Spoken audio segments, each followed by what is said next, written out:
بسم اللہ الرحمن الرحیم۔ السلام علیکم سامعین، امید ہے کہ آپ سب خیریت سے ہوں گے اور ہمارے چینل کے کنٹینٹ کو بھی خوب پسند کر رہے ہوں گے۔ آج کی ایپیسوڈ شروع کرنے سے پہلے آپ سب سے میری گزارش ہے کہ اگر آپ کو ہمارے اس چینل کا کنٹینٹ پسند آ رہا ہے تو پلیز لازمی سے ہمارے اس چینل کو لائک کر دیں، سبسکرائب کر دیں اور شیئر بھی کر دیں۔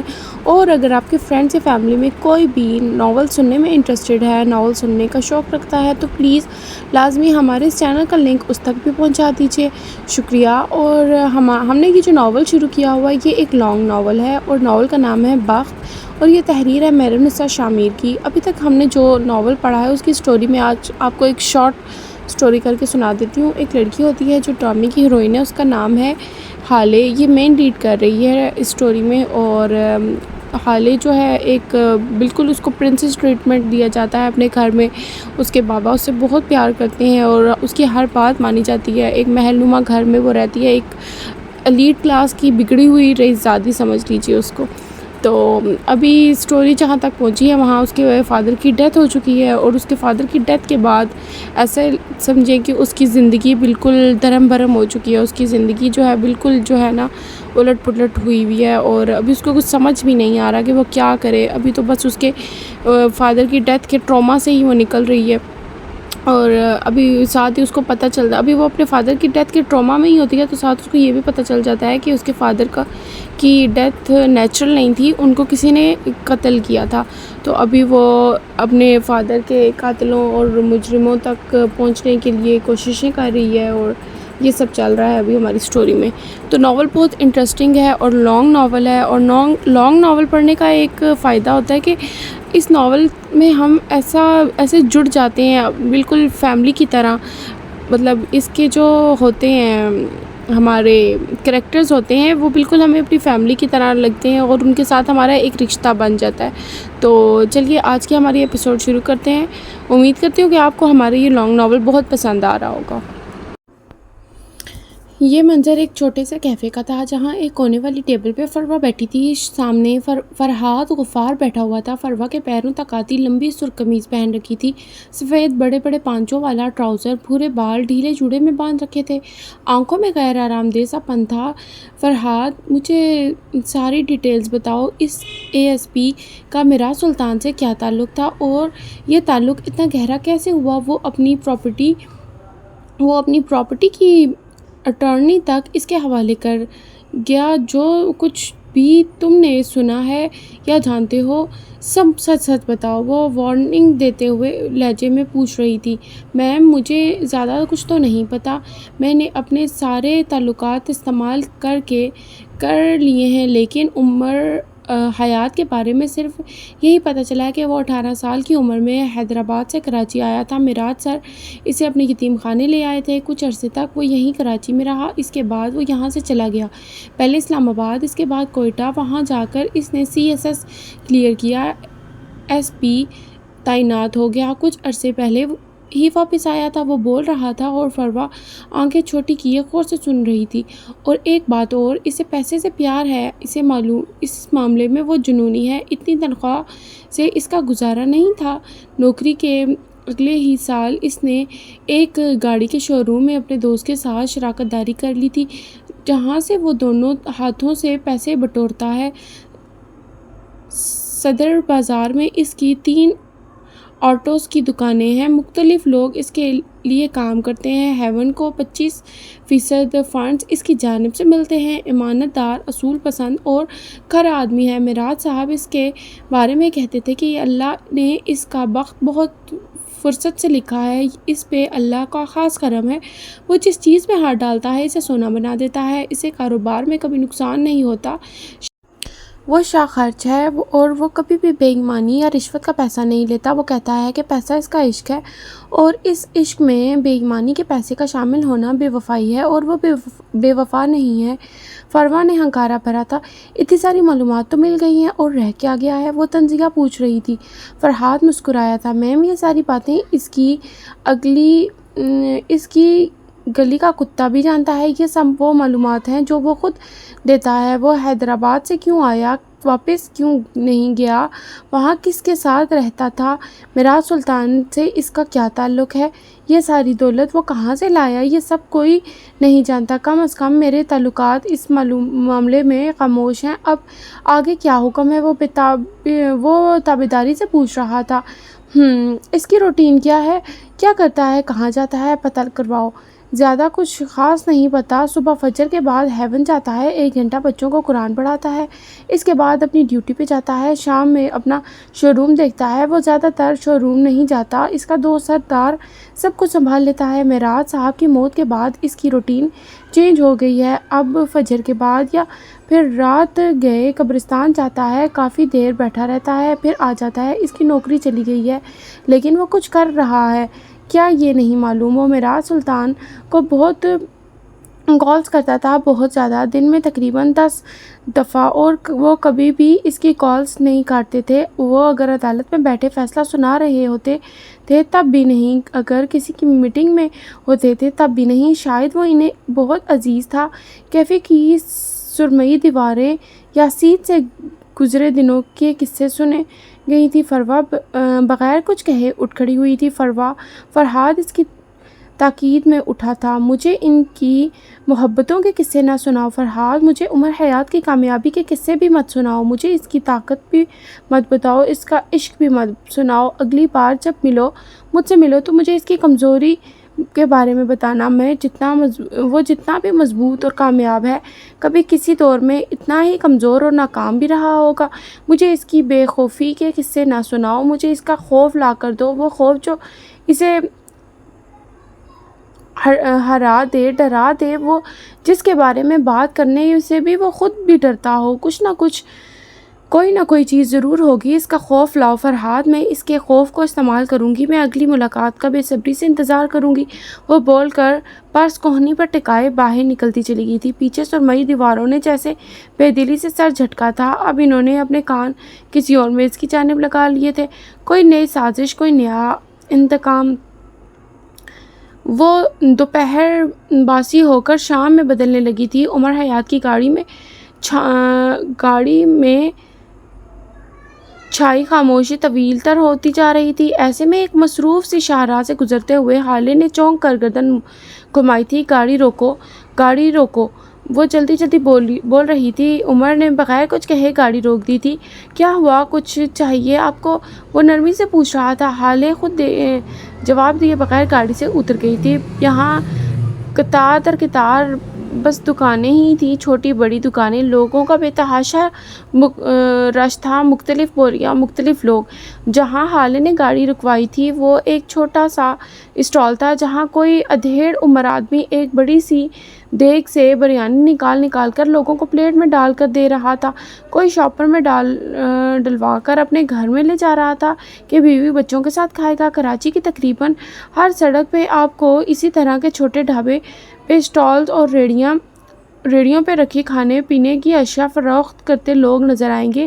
وجہ کراچی کے لوگوں کی چٹخارے دار کھانے سے محبت ہے۔ حالے چھوٹے چھوٹے قدم لیتی اس اسٹال کے پاس آ گئی تھی۔ بوڑھے آدمی نے حالے کو دیکھا تو آنکھیں چمک اٹھیں۔ اس کے چاول نکالتے ہاتھ تھمے تھے۔ وہ اب اسٹال سے نکل کر حالے کے سامنے آ گیا تھا۔ حالے بیٹی، تم بڑے دنوں بعد چکر لگایا، مان لیا کہ تمہاری مکمل ذائقے کی تلاش ختم نہیں ہو گئی، لیکن پھر بھی بیٹا چکر لگا لیتا ہے بندہ، وہ اداسی سے کہہ رہے تھے۔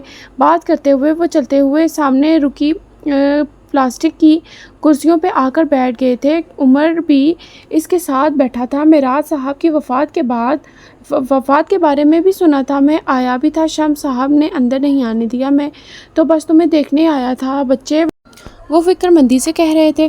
وہ ایسے شفیق بوڑھے لوگوں میں سے تھے جن کو سارے نوجوان لڑکے لڑکیاں اپنی اولاد جیسے لگتے تھے۔ بس چچا مصروف تھی اتنا وقت۔ خیر آپ بتائیے، جواد باہر آیا کہ نہیں؟ ان کے بڑے بیٹے کو 6 ماہ قبل پولیس کسی جھوٹے کیس میں پکڑ کر لے گئی تھی۔ اس نے میراث سلطان کی بات حذف کر لی تھی۔ یکدم بوڑھے کی آنکھوں کی جوت بجھ گئی تھی۔ کہاں بیٹی، وہ لوگ کہتے ہیں رشوت دو، میں ایک پھوٹی کوڑی نہ دوں۔ ارے خدا کو بھی تو منہ دکھانا ہے، میں اپنے بیٹی کی زندگی کی خاطر اپنی آخرت تو خراب نہیں کر سکتا نا۔ اللہ ان پولیس والوں کو پوچھے، جھولیاں بھر بھر کے رشوت لیتے ہیں لیکن ان کی پیٹ کا دوزخ بھرتا ہی نہیں ہے۔ کس کیس میں لے کے گئی ہیں آپ کے بیٹے کو اور کس تھانے میں ہے؟ حالے کے بولنے سے قبل ہی عمر بول پڑا تھا۔ بوڑھے نے ناسمجھی سے اس کو دیکھا تھا، پھر حالے کو۔ وہ ان کا سوال سمجھ گئی تھی لیکن خاموش رہی۔ یہ تمہارے ساتھ ہے بیٹا؟ کون ہے یہ؟ میرا شوہر ہے، پولیس میں ہے، یہ آپ کی مدد کر دے گا، آپ اس کو بتائیے۔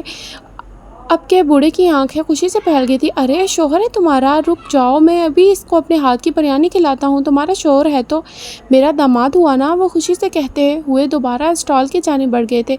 مجھے ایک فیور چاہیے، دو گے؟ حالے اس کی طرف دیکھے بغیر پوچھ رہی تھی۔ کس حیثیت سے، بیوی کی یا پھر پارٹنر کی؟ وہ مکمل اس کی جانب، اس کی طرف متوجہ تھے۔ اس کے منہ سے اپنے لیے بیوی سننا حالے کے لیے ایک الگ ہی اذیت تھی۔ پارٹنر کی حیثیت سے تم مجھے فیور دو، وقت آنے پہ میں بھی تمہیں فیور دوں گی۔ اوکے، کیا کرنا ہوگا؟ یہ آدمی بابا کے دوست ہیں، اچھے وقتوں کے اچھے دوست۔ وہ رک رک کر بات کرنے لگی تھی۔ اس کی باتوں میں اب پہلے کی طرح روانی نہیں ہوتی تھی۔ اس آدمی کے بیٹے کو باہر نکالو، اس کے یہاں بچہ ہونے والا ہے۔ یہ آدمی بابا کے پاس آیا تھا۔ وہ رکی تھی، الفاظ تلاشے لیکن نہ ملے۔ جب میری شادی ہو رہی تھی، اس سے 2 دن پہلے بابا نے اس سے کہا تھا کہ وہ حیات صاحب سے بات کریں گے۔ شاید وہ تمہاری بات کر رہے تھے لیکن میری وجہ سے وہ بات نہیں کر سکے اور پھر میری ہی وجہ سے مر گئے۔ وہ بول کر ساکت ہو گئی تھی۔ ہوا بھی ساکت ہو گئی تھی، یکدم گھٹن بڑھ سی گئی تھی۔ عمر اسے دیکھے گیا بغیر کچھ کہے خاموشی سے۔ میں بابا کے لیے کبھی کچھ نہیں کر سکی، نہ میں حسن کی طرح اچھے گریڈز لاتی تھی، نہ مجھے سفیر کی طرح کامیابیاں ملتی تھی، نہ میں بچوں کی طرح ٹیلنٹڈ تھی۔ میں بالکل عام تھی، سوائے خوبصورتی کے میرے پاس کچھ بھی نہیں تھا۔ وہ ان سے ذرا دور بیٹھی ایک فیملی کو دیکھ رہی تھی، ماں باپ اور ایک بیٹی۔ میں بابا کے لیے انعام تھی لیکن پرائز بانڈ نہیں تھی جسے آپ خوشی یا غمی میں خرچ کر سکیں۔ ایک ٹرافی تھی جسے ہم شل پہ سجا کر رکھا جائے، جو کبھی کوئی فائدہ نہیں دیتی۔ بچی کسی بات پہ ضد کر رہی تھی، اس کی ماں اسے جھڑک رہی تھی جبکہ اس کا باپ اسے اب بھی پیار سے منا رہا تھا۔ بس پڑی رہتی ہے اور بس پڑی ہی رہتی ہے، پھر ایک دن وقت کی دھول کے ساتھ کہیں کھو جاتی ہے۔ میں ان کی زندگی میں ان کے لیے کچھ نہیں کر سکی۔ ان کے جانے کے بعد ان کے ادھورے کام پورے کرنا چاہتی ہوں۔ تم مجھے فیور دے دو، میں بدلے میں تمہیں فیور دوں گی۔ وقت آنے پر، کام پڑنے پر۔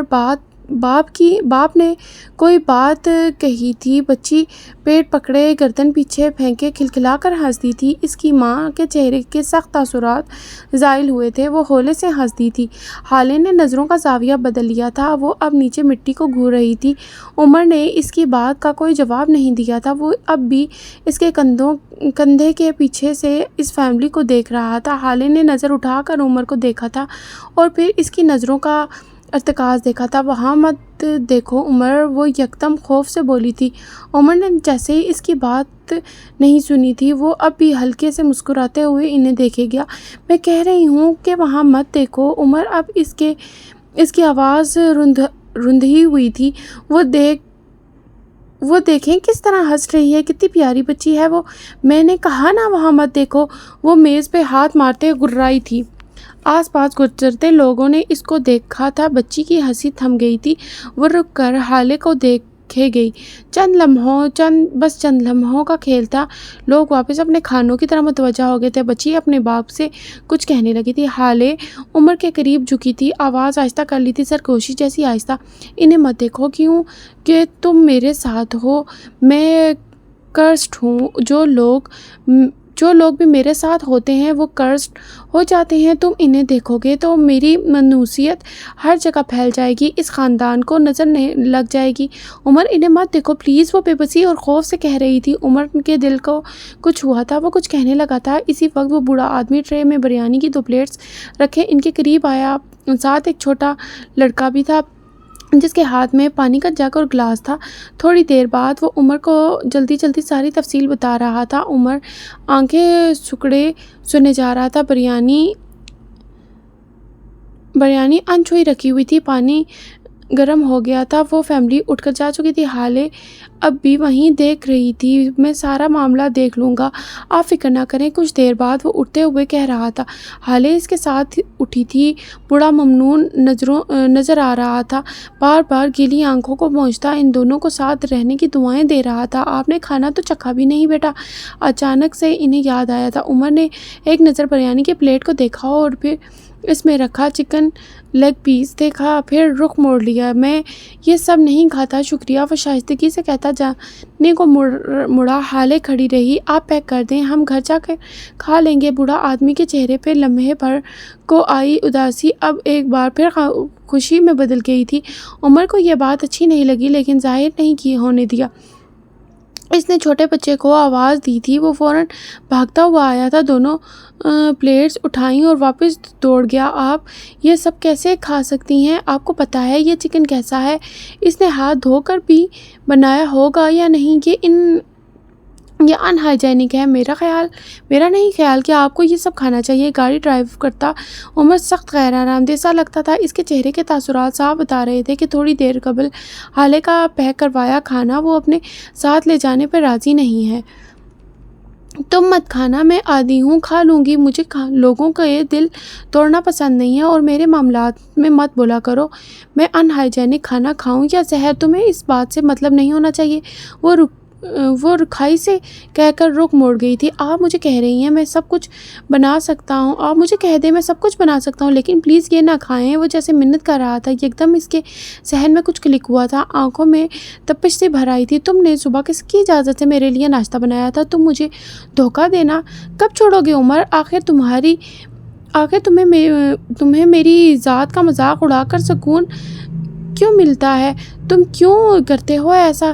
ایسے لہجے میں اس کے لہجے میں جیسے تھکان سی تھی۔ حالے وہ کوئی عام ناشتہ نہیں تھا۔ آملیٹ کے لیے اٹیلین ریسیپی ٹرائی کی تھی میں نے، اور پراٹھے وہ کشمیری پراٹھے تھے۔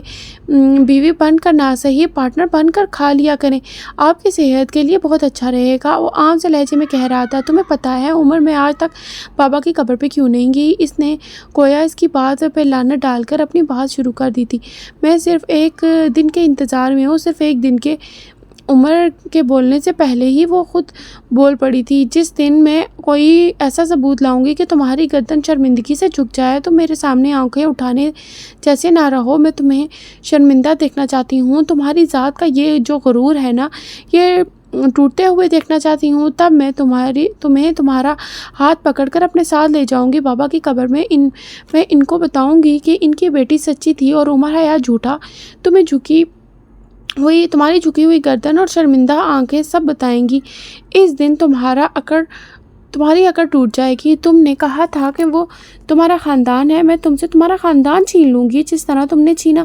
اس کے حلق میں آنسوؤں کا گولا سا اٹکا تھا، آواز رند گئی تھی لیکن وہ کہے جا رہی تھی۔ عمر ایسا نہیں کر سکتا۔ یہ الفاظ نہیں تھے، نشتر تھے جو میرے دل میں کھپ گئے ہیں۔ میں ان کو اس طرح اپنے دل میں پیوست رہنے دینا چاہتی ہوں جب تک مجھے کوئی ٹھوس ثبوت نہیں ملتا۔ پتہ ہے میں ایسا کیوں کر رہی ہوں، کیوں اس نشتر کی تکلیف برداشت کر رہی ہوں؟ وہ چند لمحے خاموش رہی تھی، پھر بولنا شروع کر دیا تھا۔ عمر بھینچی ہوئی مٹھی اور تنے ہوئے تاثرات کے ساتھ اسے سنے گیا تھا، اس لیے کیونکہ میں ہر وقت اس کی چبھن محسوس کرنا چاہتی ہوں تاکہ مجھے میرا مقصد نہ بھولے، کیونکہ میں خود کو یاد دلانا چاہتی ہوں کہ بابا نے تمہاری وجہ سے میرا یقین نہیں کیا تھا۔ ایک دن آئے گا عمر جب میں ثبوت لاؤں گی اور میرے پاس گواہ بھی ہوں گے۔ جب تمہارا سر جھکا ہوا سر میں تم اپنے جھکے ہوئے سر کے ساتھ میرے ساتھ چلو گے میرے باپ کی قبر پہ، وہاں اعتراف کرو گے، اور جس طرح بابا کے سامنے مجھے مجبور کر کے تم نے مجھ سے نکاح کیا ہے، اسی طرح مجھے ان کے سامنے طلاق دو گے۔ اس دن یہ نشتر میں اپنے دل سے نکال پھینکوں گی۔ تم دیکھنا عمر، ایک دن آئے گا، ایسا ضرور آئے گا۔ وہ اپنی چبھتی ہوئی نظریں عمر کے چہرے پہ گاڑے ہوئے کہہ رہی تھی۔ عمر نے سمجھنے والے انداز میں سر ہلایا تھا اور ایک جھٹکے سے گاڑی روکی تھی۔ حالے کا سر ڈیش بورڈ سے لگتے لگتے بچا تھا۔ طلاق چاہیے نا؟ وہ سرخ ہوتی آنکھوں سے پوچھ رہا تھا۔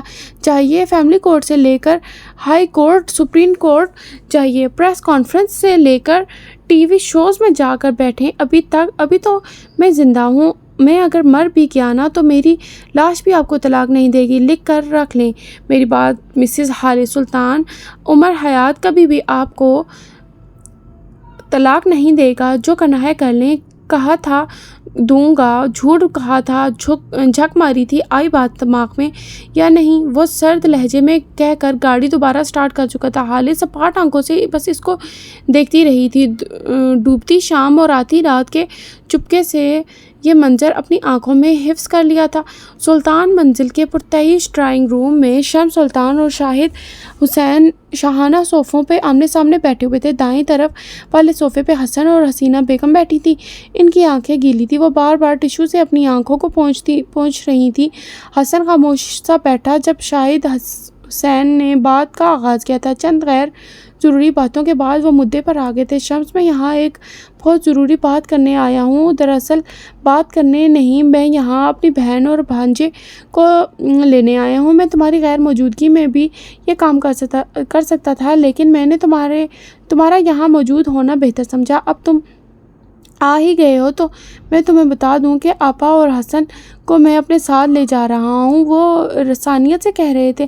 اور میں پوچھ سکتا ہوں کہ تم میرے مرحوم بھائی کی بیوہ اور میرے بھتیجے کو کس حق سے لے جا رہے ہو؟ کیا تم یہ نہیں جانتے کہ ان دونوں کا وارث میں ہوں؟ حسن میرے بھائی کی نشانی ہے، اسے تمہارے ساتھ نہیں جانے دوں گا۔ اگر بھابھی جانا چاہتی ہیں تو ان کی مرضی ہے۔ شمس کی بھاری آواز سارے میں گونجی تھی۔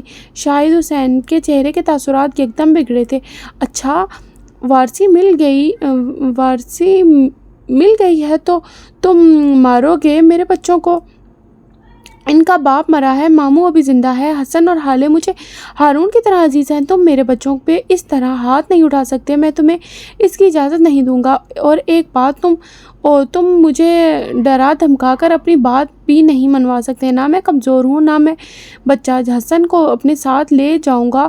میں بہت دیکھ لی تمہاری وارثی، برہمی سے کہتے ہوئے وہ شمس کو سخت زہر لگے تھے، لیکن یہ وقت مصلحت کا تھا۔ اگر وہ حسن اور حسینہ کو جانے دیتے تو آگے جا کر ان سے کئی سوال ہوتے۔ یہ دونوں لوگ ایسے تھے جیسے جنگ میں تیروں سے حفاظتی ڈھال۔ جو کچھ بھی ہوا ہے اس کے لیے میں شرمندہ ہوں۔ بھابھی آپ سے بھی حسینہ کو دیکھ کر کہا، اور حسن تم سے بھی، تم میرے بیٹے ہو، میرے سفیر جیسے۔ اس دن جو کچھ بھی ہوا یہ غلطی تھی، میں اپنی غلطی مانتا ہوں اور تم سے معافی مانگتا ہوں، لیکن اگر پھر بھی تم شاہد کے ساتھ جانا چاہتے ہو تو میں کیا کہہ سکتا ہوں؟ شاہد نے پہلو بدلا تھا۔ حسن مطمئن سا بیٹھا رہا، پرسکون سا۔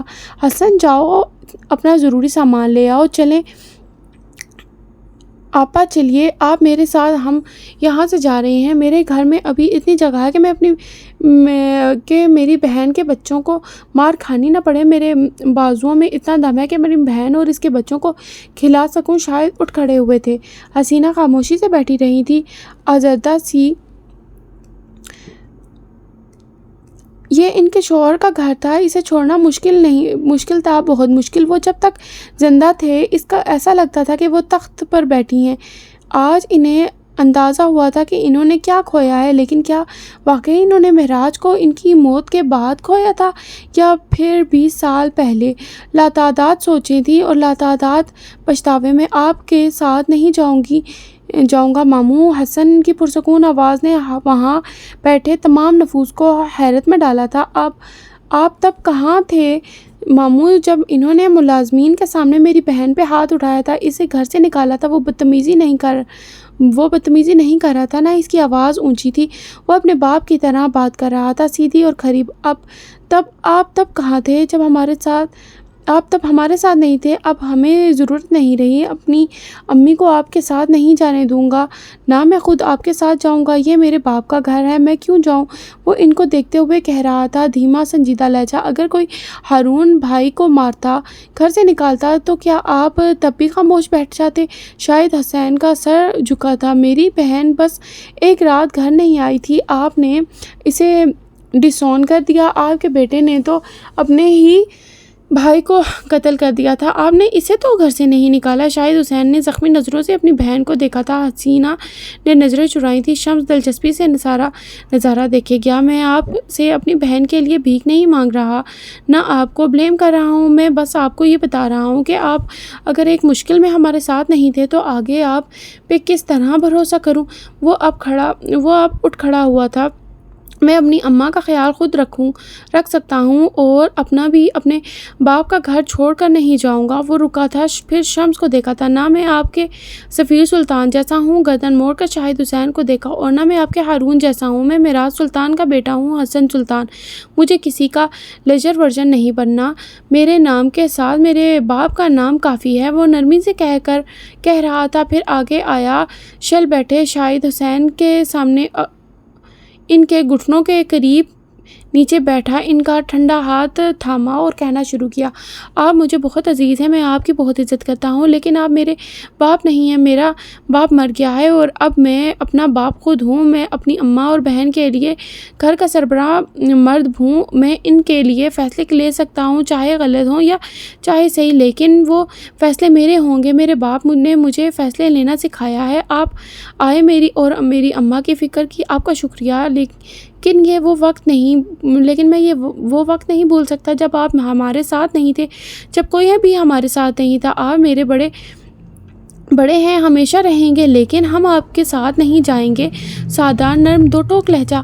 وہ بولتے ہوئے اٹھ کھڑا ہوا تھا اور وہاں بیٹھے تمام نفوس کی طرف دیکھے بغیر باہر نکل گیا تھا۔ ڈرائنگ روم کے دروازے کی اونٹ میں کھڑے ہو کر اس نے اپنے دھڑکتے دل پہ ہاتھ رکھا تھا۔ اس کا چہرہ اندر بیٹھے پراعتماد حسن سلطان جیسا نہیں تھا، یہ کوئی اور ہی تھا، کوئی معصوم گھبرایا ہوا بچہ۔ اس نے اپنے جیب سے ایک مڑا توڑا کاغذ نکالا، پھر اس پہ نظر دوڑائی، ایک بار، دو بار، پھر سر جھٹک کر بڑبڑایا، شٹ، یہ لائن تو رہ ہی گئی۔ یہ وہ پرچہ تھا جو اس نے شاہد حسین کے آنے کا سن کر صبح تیار کیا تھا۔ البتہ کچھ لائنز تھیں جو وہ بھول گیا تھا اور کچھ لائنز اس نے موقع کی مناسبت سے اپنی طرف سے کہہ دی تھی۔ اس کا دل اب بھی بری طرح سے دھڑک رہا تھا۔ سارا خاندان کہتا تھا وہ میراث سلطان جیسا ہے، بس وہی جانتا تھا کہ میراث سلطان بننا کتنا مشکل ہے۔ شام آخری الوداعی کہہ کر اپنے گھر کو چلی گئی تھی۔ رات اتنی سیاہی لیے اپنی ذمہ داری پوری کرنے سارے میں پھیل گئی تھی۔ ایسے میں عمر حیات کے گھر کے ایک کمرے میں حالِ سلطان بیٹھی اپنے موبائل پہ زرنگار کے آفس میں ہونے والی باتیں سن رہی تھی۔ پھر بلا آخر اس نے تھک کر کانوں سے ہیڈ فونز نکال لیے تھے۔ کوئی بات اس کے مطلب کی نہیں تھی، وہ عورت اس سب میں شامل نہیں تھی۔ ایک لمحے کو اس کے ذہن میں آیا تھا کہ شاید عمر بھی بے گناہ ہو، لیکن پھر سر جھٹک دیا تھا۔ اس خیال کے بعد الزام دینے کو کوئی نہیں تھا اور اس وقت اسے کوئی چاہیے تھا۔ اس نے دکھتے سر کو انگلیوں سے دبایا تھا، پھر موبائل اٹھا کر مہر کو کال کرنے لگی تھی جب اس کے کانٹیکٹ لسٹ کے سارے نمبرز غیر شناسا نظر آئے۔ بے اختیار کل کا واقعہ اس کی آنکھوں کے آگے گھوما تھا۔ عمر کی اماں کا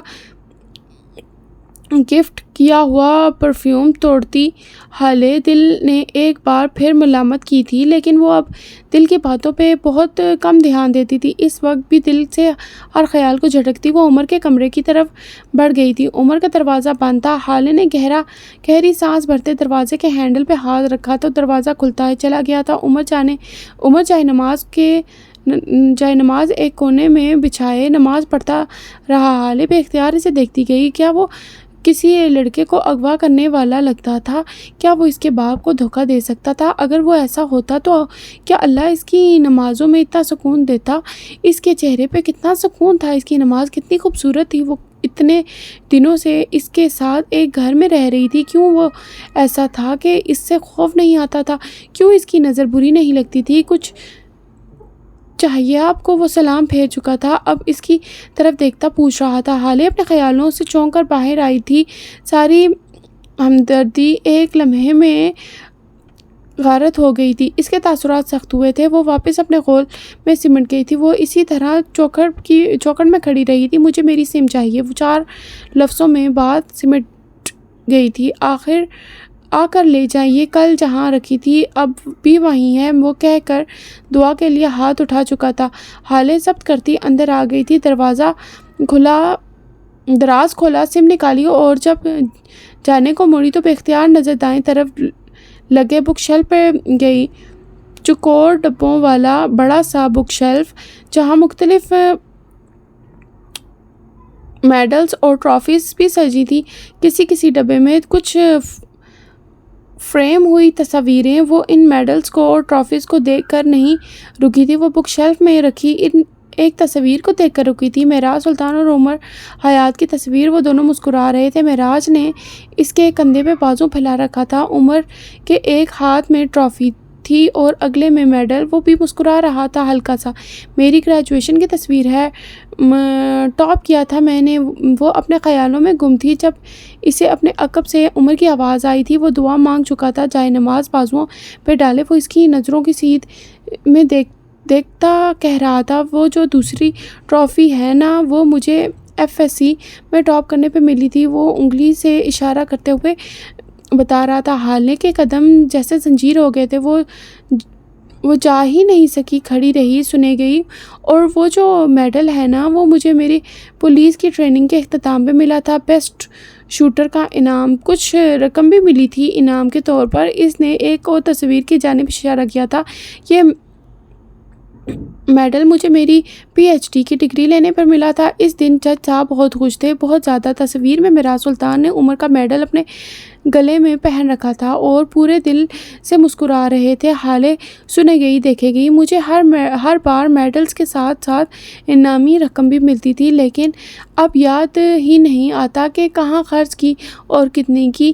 لیکن یہ ٹرافیز، یہ مجھے یاد ہیں، یہ میڈلز مجھے یاد ہیں۔ حالے سانس روکے اسے سنے گئی تھی، اسے لگا کہ اس نے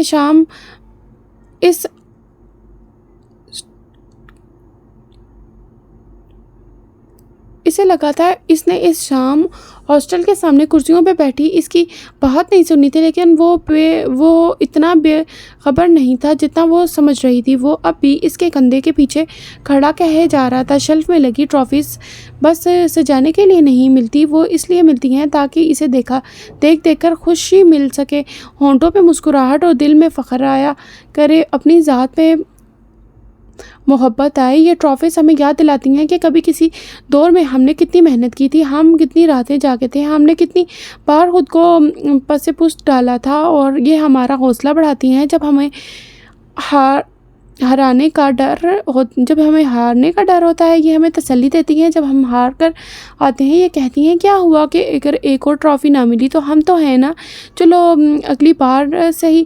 یہ گھر آنے والے لوگوں کے سامنے ہمارا تذکرہ کرتی ہیں، ان کو مجبور کرتی ہیں کہ وہ ٹھہر کر ان کو دیکھیں، ان کو لانے والے کی بات کریں۔ پیسہ کیا ہے حالے، پرائز باؤنڈ کیا ہے، یہ ختم ہو جاتے ہیں، کھپ جاتے ہیں۔ ٹرافی زندہ رہتی ہیں، ساتھ دیتی ہیں، دل جوڑتی ہیں، دلاسا دیتی ہیں، خوشی دیتی ہیں۔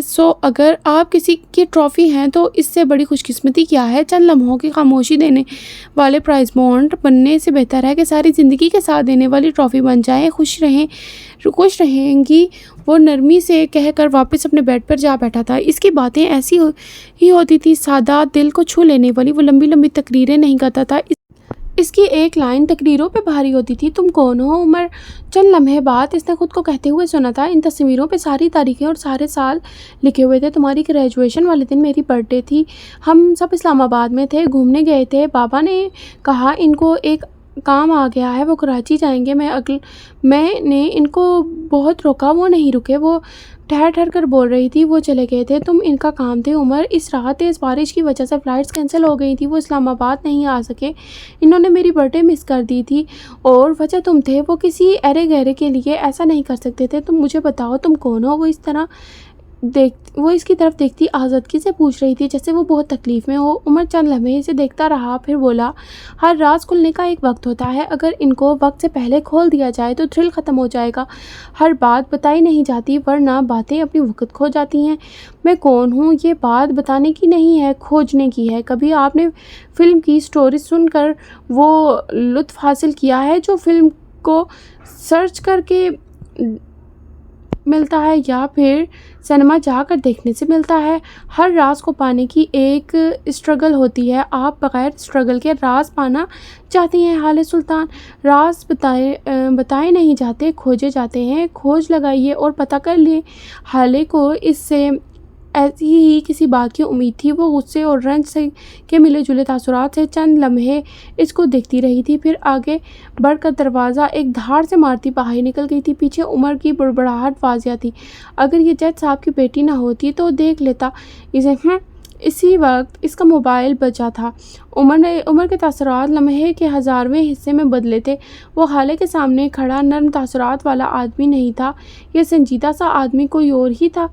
ہیلو کہتے اس نے موبائل کان سے لگایا تھا۔ عمر بھائی، آپ نے کہا تھا نا فہیم مرزا کے ہر کام پہ نظر رکھو، میرے پاس ایک خبر ہے۔ اسپیکر سے مردانہ آواز آئی تھی۔ ہاں بتاؤ کیا خبر ہے؟ سر، اس کے بیٹے نے اپنی کزن کے ساتھ زیادتی کی ہے۔ خبر ملی ہے کہ کوئی ذاتی اناج تھا۔ فہیم یہ خبر میڈیا اور پولیس سے چھپا رہا ہے، لیکن میں چونکہ اس کا پیچھا کر رہا تھا سو مجھے معلوم ہو گیا۔ آپ کہیں تو بعد میڈیا میں اچھال دوں؟ ہرگز نہیں۔ عمر نے ناگواری سے اس کو ٹوکا تھا۔ عورت سے بدلہ لینا مردوں کا شیوا نہیں ہے۔ اگر وہ ایف آئی آر کروائے تو ٹھیک ہے، ورنہ تم کسی کو اس بات کی بھنک بھی نہیں لگنے دو گے۔ وہ سختی سے کہہ کر فون بند کر چکا تھا۔ ایسی خبریں اس کے لیے نئی نہیں تھی، لیکن ہر بار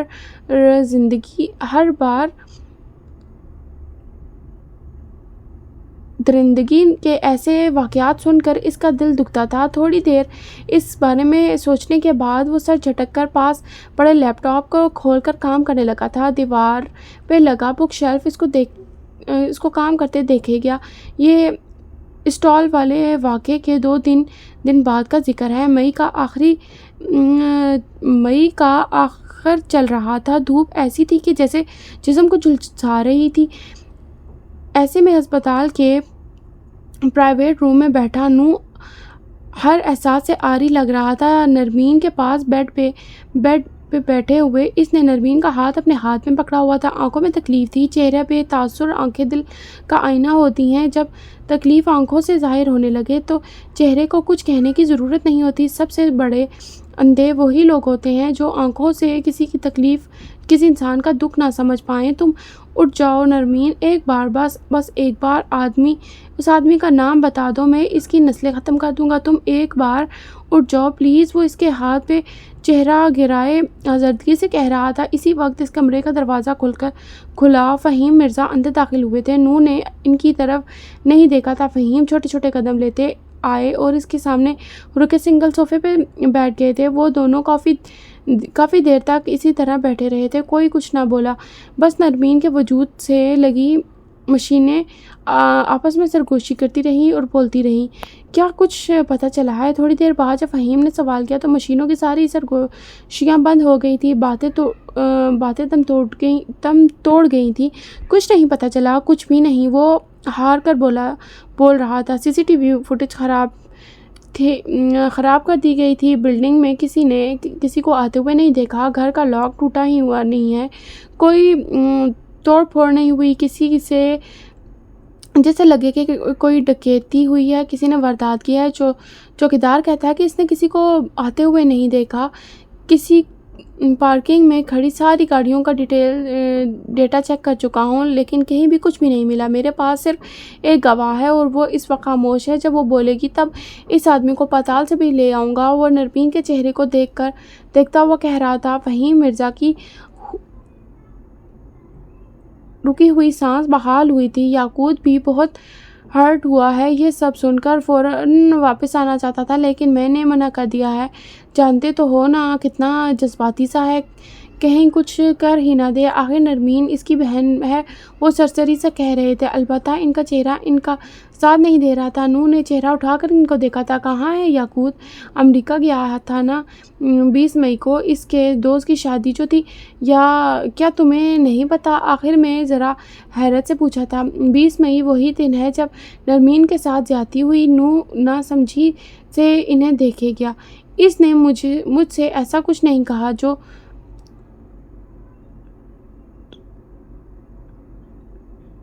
جانسن کی شادی تو 28 کو ہے، اسے میرے ساتھ جانا تھا، وہ کیسے چلا گیا؟ فہیم کے چہرے پہ پسینہ آیا تھا، سانس ایک بار پھر حلق میں اٹکی تھی۔ یہ تو مجھے تم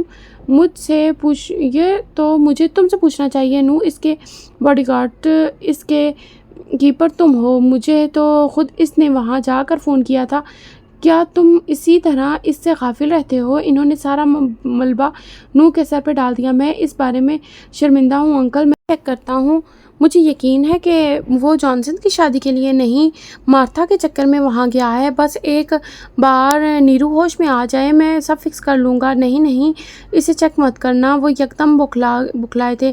نو نے عجیب نظروں سے ان کو دیکھا تھا۔ فہیم جلدی سنبھل گئے تھے۔ میرا مطلب ہے کہ اسے فی الحال ڈسٹرب مت کرو۔ ابھی گیا ہے تو اپنے کالج اور یونیورسٹی کے دوستوں سے ملے گا، وہاں زیادہ خوش رہتا ہے، کوئی مشکل بھی نہیں پیدا کرتا، اسے وہیں رہنے دو۔ فی الحال نرمین بیٹی کا سوچو۔ نو کے چہرے پہ ایک بار پھر اذیت تھی۔ کچھ ملتا ہی نہیں، کوئی ثبوت، کوئی نشانی، کچھ بھی نہیں۔ لیکن ایک بات طے ہے، جو کوئی بھی ہے اس کی پہنچ بہت آگے تک ہے، شاید مجھ سے کہیں زیادہ۔ وہ جینیس ہے، ایول جینیس۔ وہ سوچتے ہوئے کہہ رہا تھا، اس ASP کے بارے میں کیا خیال ہے؟ فہیم نے سوچوں کو ایک رخ دیا تھا۔ نو چونک گیا تھا۔ اس کا اس بات سے کیا تعلق؟ وہ تعجب سے پوچھ رہا تھا۔ فہیم ذرا آگے کو ہوئے تھے۔ اس کا تو تعلق ہے، تم نے اس لڑکی کو اس ASP کی گاڑی کے ڈگی میں ڈال دیا اور اس کی نوکری چلی گئی۔ اس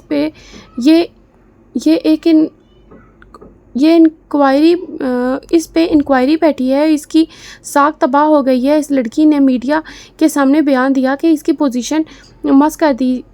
ظاہر ہے وہ اپنا بدلہ تو لے گا نا، اور یہ کسی عام آدمی کا کام نہیں ہے۔ تم اس کی پروفیشن دیکھو، اس اپنے پیچھے کوئی ثبوت نہیں چھوڑا، اور اگر کوئی ثبوت ہوگا بھی تو پولیس والوں نے مٹا دیا ہوگا۔ یہ کالی وردی والے ایک دوسرے کے جتنے سگے ہوتے ہیں اتنے اپنے گھر والوں کے بھی نہیں ہوتے۔ تم اسے چیک کرو نو، مجھے لگتا ہے وہ ان سب میں انوالو ہوگا۔ وہ سوکھ سے کہہ رہے تھے۔ نو سوچ میں پڑ گیا تھا، وہ ایسا آدمی نہیں ہے، میں اسے جانتا ہوں، لیکن میں اسے چیک کر لوں گا۔ اس نے بات ختم کر دی تھی۔ فہیم مرزا نے سکھا سانس لیا تھا۔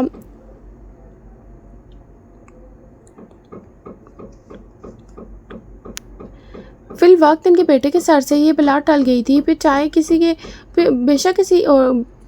کسی اور کے سر پر آئے۔ یہاں سے چند کلومیٹر دور عمر حیات کے بنگلے پہ صبح تازہ تھی۔ وہ حالے سے بات کرتا ہوا گاڑی کے قریب جا رہا تھا، حالے بے تاثر چہرے کے ساتھ بس اسے سنے جا رہی تھی۔ اس نے سفید لمبی قمیض کے ساتھ سفید ہی ٹراؤزر پہن رکھا تھا، پیروں میں زرد ہیلز، بال آدھے پیچھے بندھے ہوئے تھے، آدھے کمر پہ جھول رہے تھے۔ چہرہ میک اپ سے پاک تھا، اس کی آنکھیں سوجی ہوئی تھیں، سوگوار سی۔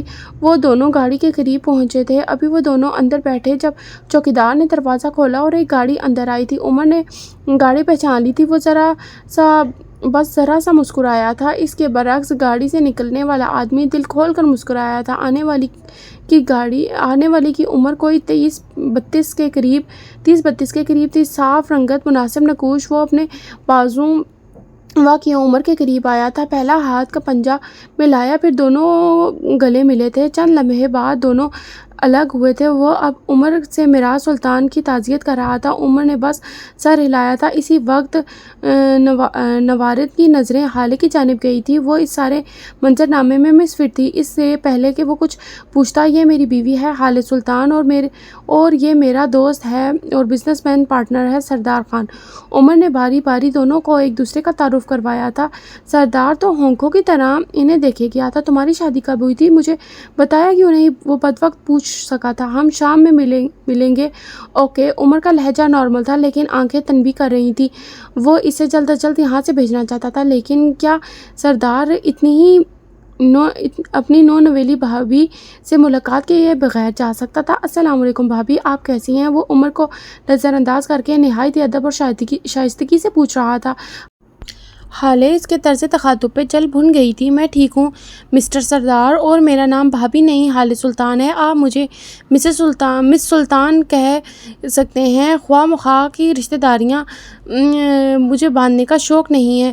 آئندہ دھیان رکھیے گا۔ الفاظ کے برعکس لہجہ نارمل تھا۔ عمر نے اس کو مل گیا سکون والی نظروں سے دیکھا تھا، لیکن سردار نے ہمت نہیں ہاری تھی۔ اچھا آپ ایسا کریں نا، آج رات ڈنر ہمارے ساتھ کریں، میں اور میری بیوی ہمیں بہت خوشی ہوگی اور آپ دونوں کی ایک دوسرے کے ساتھ خوب بنے گی۔ آپ نے جو ڈریس پہن رکھا ہے نا، میری بیوی نے بھی سیم ٹو سیم ایسا ہی ڈریس لیا تھا۔ آپ دونوں کی پسند بہت ملتی ہے۔ وہ ابھی کچھ اور بھی کہتا جب عمر نے اپنا بوٹ والا پاؤں اس کے پاؤں پہ رکھ کر زور دیا تھا۔ سردار خاموش ہو گیا تھا۔ حالے کی رنگت بلدی تھی۔ کیا میں نے کچھ غلط کہہ دیا؟ وہ حیران ہوا۔ حالے لمحے کے 1000ویں حصے میں سنبھل گئی تھی۔ I can pay for it۔ میں نے آپ کی بیوی کے کپڑے یوز کیے ہیں آپ کی اجازت کے بغیر۔ یہ ایک نازیبا حرکت تھی۔ میں آپ کی بیوی سے بات کر لوں گی اس بارے میں۔ مجھے واقعی ایسا نہیں کرنا چاہیے تھا، اور میں کھانا زندہ رہنے کے لیے کھاتی ہوں، خوش رہنے یا رکھنے کے لیے نہیں۔ وہ کہہ کر رکی نہیں تھی، تیز قدم چلتی اندر بڑھ گئی تھی۔ اس کا چہرہ خفت سے سرخ ہو گیا تھا۔ یہ انہیں کیا ہوا ہے؟ سردار اب بھی متعجب تھا۔ یہ تمہاری بیوی کے کپڑے ہیں، چلو میں تمہیں سب بتاتا ہوں۔ وہ اندر کی جانب قدم بڑھاتے ہوئے کہہ رہا تھا۔ سردار اس کی تلقین میں چلا گیا تھا۔ تھوڑی دیر بعد وہ دونوں ڈرائنگ روم میں بیٹھے تھے۔ عمر اسے اپنے نکاح سے لے کر اب تک کی ساری بات بتا چکا تھا۔ سردار اب بھی حیران تھا، متحیر تھا، شل تھا۔ مطلب یہ جو میں نے اور میری بیوی نے فلمی شادی کی، تمہاری شادی کے مقابلے تو وہ کسی فلم کا ٹریلر بھی نہیں تھی۔ ہم دونوں نے نواب شاہ میں منگنی کی، بلوچستان میں قوالی رات رکھوائی، لاہور میں مہندی بارات، اسلام آباد میں ہنی مون کے لیے ہم پیرس گئے۔ اس سارے عرصے میں ہم نے اپنے موبائل فون آف رکھے تاکہ باہر کی دنیا سے ہمارا کوئی تعلق ہی نہ رہے، اور ہم نے سوچا تھا کہ ہماری شادی فیری ٹیل شادی ہوگی، سارے دوست سن کر رش کریں گے، لیکن یہاں آ کر پتہ چلتا ہے کہ تم نے میرا سارا پلان خراب کر دیا۔ وہ صدمے میں تھا۔ ہاں تو تمہیں کس نے کہا تھا کہ یہ سارے چونچلے کرو؟ میں بتا رہا ہوں، اگر اپنی اس فضول فیری ٹیل شادی کے لیے شو روم سے 1 روپیہ بھی لیا ہوگا تم نے تو میں تمہیں زندہ نہیں چھوڑوں گا۔ اور میری بیوی کے سامنے اپنا منہ کم کھولا کرو۔ وہ شوہر کو شوہر نہیں مانتی، دیور چلے ہیں دعوتیں کرنے۔ وہ سخت تپا ہوا تھا۔ چلیے جی، آج کی ہماری یہ سٹوری یہیں تک تھی۔ امید کرتی ہوں کہ آپ کو ہمارا یہ ناول دلچسپ لگ رہا ہوگا، اور ایک بار پھر آپ سے سب سے گزارش ہے کہ اگر آپ کو ہمارا یہ چینل اور اس کا کنٹینٹ پسند آ رہا ہے تو پلیز لازمی سے ہمارے اس چینل کو لائک، سبسکرائب اور شیئر کر دیا کریں۔ اللہ حافظ۔